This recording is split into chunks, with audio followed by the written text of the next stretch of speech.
What's going on? It's Mike Real Sports Life on all platforms. This is another episode of MCTV. We're going to be taking a look at something a little different, but you always know we're going to look at it from the eyes of a quarterback and take a sports perspective on it. So let's get to it. Shout out to Danica Marie and Six the Goddess, two beautiful young ladies who are in the space. We're going to be taking a look at one of their calls. Myself, because I think that's just fair. I'm not really, like, my mentality is a bit different. I've been watching you for a little bit, like probably 6 months, mainly 6. I've been watching you for a little bit, and I've been feeling like I would always ask myself, like, I see these guys elevating white women so quickly in the space, but I'm like, you have a lot of good points, like you're trying to really build with the Black community and stuff like that. And they're just not, I felt like they weren't giving you the respect you deserve. You get what I mean? I can agree with that. Sorry. This is interesting. Let's just keep watching. Right? I can agree with that. Yeah, and I was just like, but why does she keep doing it? Like, why does she keep supporting people that are not supporting her? That's how I felt. I think it's interesting that our opinions are shaped by what we see in media so strongly, knowing that what we see is perpetuated by an algorithm that just shows us more of what we want to see. And to not realize that and be able to take your perspective and put that in a box and then see the full picture is, I think that's something that's gonna plague us moving forward. And you know what? That's a valid question, and I can appreciate that question. But I've been in this game for a long time. Okay, I am a Black woman myself, where I don't have any family. I have absolutely no family. So I don't know if maybe this was God's way of turning me into a teacher, but I know what our alternatives look like, and by me not having any family, it shows me the importance of it, if that makes sense. Okay. So when I do what I do it for those who get it, not for those that don't. Okay. Imagine where our ancestors would have been if they would have stopped what they were doing because of the coons and because of the naysayers. I also understand that no one owes me shit. I'm a nobody. I am not the main character in no one's story. I like to speak my truth and what I want to say on my platform. Black men do not owe me nothing. They do not have to support me. Who the fuck am I? Okay, so I don't agree. I don't have that arrogance to feel like, oh my God, why y'all didn't elevate me? They ain't gonna elevate me. Who the fuck am I? There's a reason why I chose this, because I watched it already.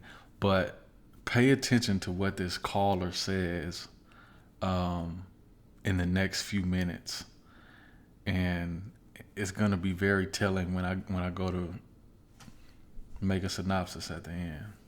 What I need to do is worry about staying in my own lane, like I've been doing, and paying attention to what I get in real life. In real life, I have solid brothers in my life. Right. So if I did this for their validation, I can see you saying, well, why do you still do it? This caller sounds like I don't do it for the coons. I don't do it for the self-hatred. I knew what I was getting myself into before I got into the game. I've been doing this for almost 10 years. Okay, this ain't nothing new. From back in the Six of Goddess podcast days, it's been going on for a long time. Okay. I don't do this for them to come pat me on. I paused it here because, judging by this caller's reactions to what Six the Goddess is saying, she's super dismissive, borderline like disrespectful with the feedback that she's giving while Six the Goddess is talking.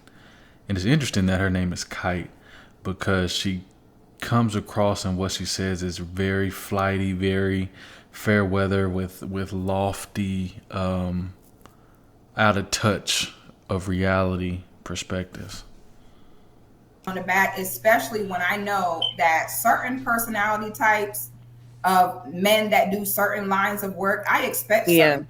I knew, if you notice, name me one non-racially ambiguous, clearly Black, chocolate skin, attractive, in shape sister in media that is against interracial dating, who is against white anything, and is all for her people and black men and families. There's none.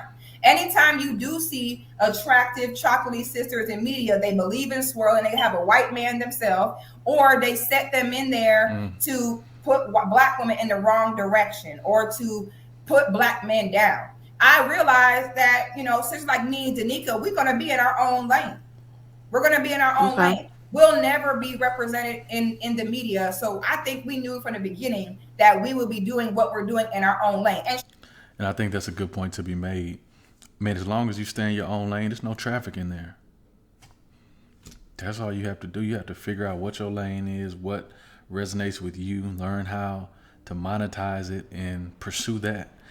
You don't have to take anybody else's, platform or perspective. Just stay in your own lane. Be true to yourself. But in order to do that, you have to have the mindset of a leader and somebody who's willing to take the risk to fail. Sure enough, almost every male YouTuber has said and done negative things towards me because they see that. They get, and that's what happens when you're a sick people. I know my people are sick. I knew my people were sick before I got in this game. Black men are not responding to me any differently than what I knew they would. I knew they would see me looking good, confident, self-assured, and I knew that would make them resent me. She's asking the questions and not so even maybe listening. it comes as a surprise to you, but it's not a surprise to me. I don't do it for the ones that resent me or don't support me. I do it for the ones that do, if that helps. And I'm going to be honest, I'm not really as vocal as I used to be. I used to write for Huffington Post and like try to support black men more. I support all black people, period. But I used to really try to do that, like especially when it came to police brutality and stuff like that. And I had black men attacking me for doing that. So I'm going to be honest, I stopped in like 2017. Okay. This is what I wanted to get to and make this point about the media. Understand that this caller is a black woman. And she also was a contributor to one of the largest media platforms in our country, the Huffington Post. And she has this perspective about the men that share her reflection. So when you see these publications, news broadcasts, radio shows, news shows depicting black people in a certain way, understand it may be somebody that looks like you that has the pen, but they don't share the same mindset as you.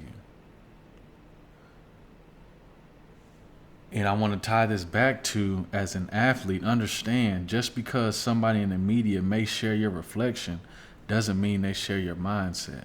Doesn't mean they have your best interest in mind. In college, when I played for Charlie Weiss, the media could, the media could only publish what he approved. We had a news writer that interviewed us all the time named Matt Tate. And it was interesting because the same verbiage and vernacular that Coach Weiss would use in our meetings would somehow appear in the newspaper, right? So what that meant is Matt Tate, not Andrew Tate, Matt Tate was getting those takes and clips from him behind the scenes and not even publishing his own opinion. He was just publishing what he was told to write, or else his contact and access to the team would have been cut off. So understand, when you see these articles in news positionings, it's doing what it's supposed to do. What was the news created for? It wasn't created to keep you informed. It was created as a tool of propaganda. So I think it's very telling that this lady, Kite, is telling on herself. She used to be a big contributor for the Huffington Post, and she's a black woman, but she doesn't even support black men. And the only light where she put her pen to the paper to write about him was about police brutality.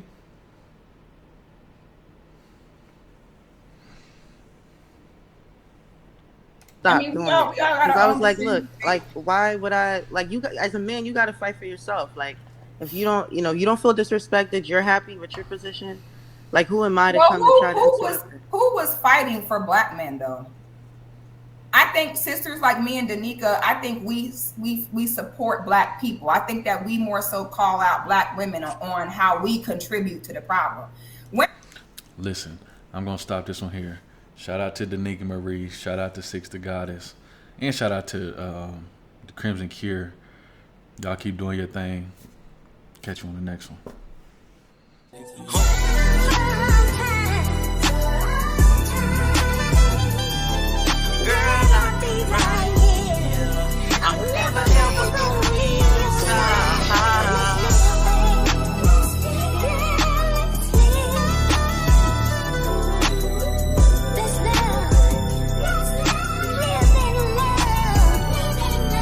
Look.